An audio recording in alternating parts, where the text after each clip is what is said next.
Thank you, Leader Schumer, and I'm happy to answer any questions. Yes.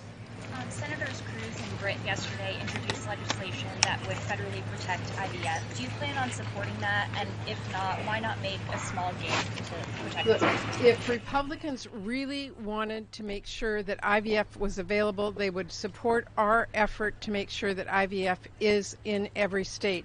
I am confident that our legislation will do that. We are not going to accept any legislation that puts in law personhood. Yes. A question for both you and the advocates. Louisiana lawmakers today are considering a bill that would put abortion pills as controlled substances.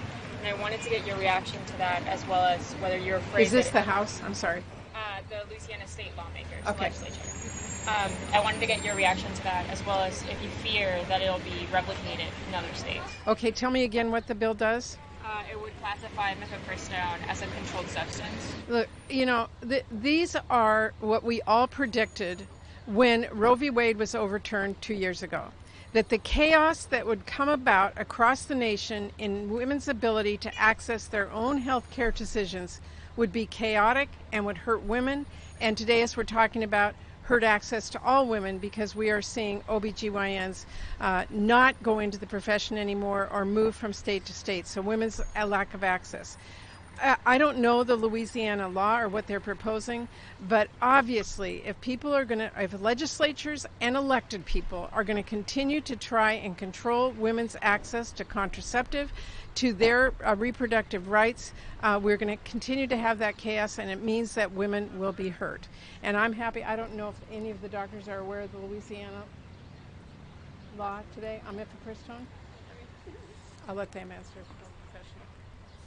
Yeah, I mean, I would completely agree. Ultimately, this is not based in science and evidence. This is just another way to prevent people from accessing reproductive health care. And it does worry me that this is going to continue throughout the country, which is why legislation like this is so important.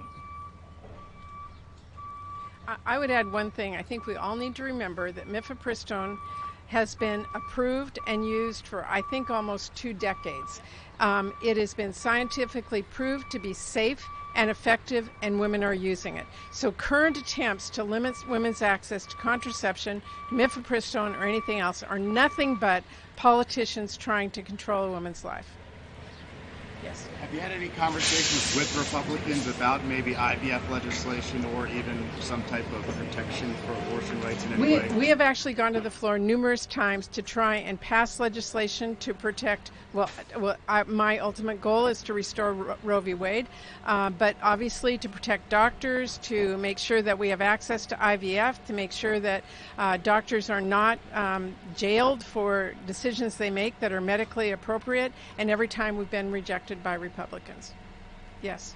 Short of enacting the Women's Health Protection Act, is there any path for Congress in ensuring that OBGYNs and residency programs have access to the full slate of OBGYN training, including in states where there are severe restrictions or bans? Well, obviously we could put forward legislation to do that, but the ultimate way to do that is to restore Roe v. Wade. Thank you all very much, and thank you to our providers.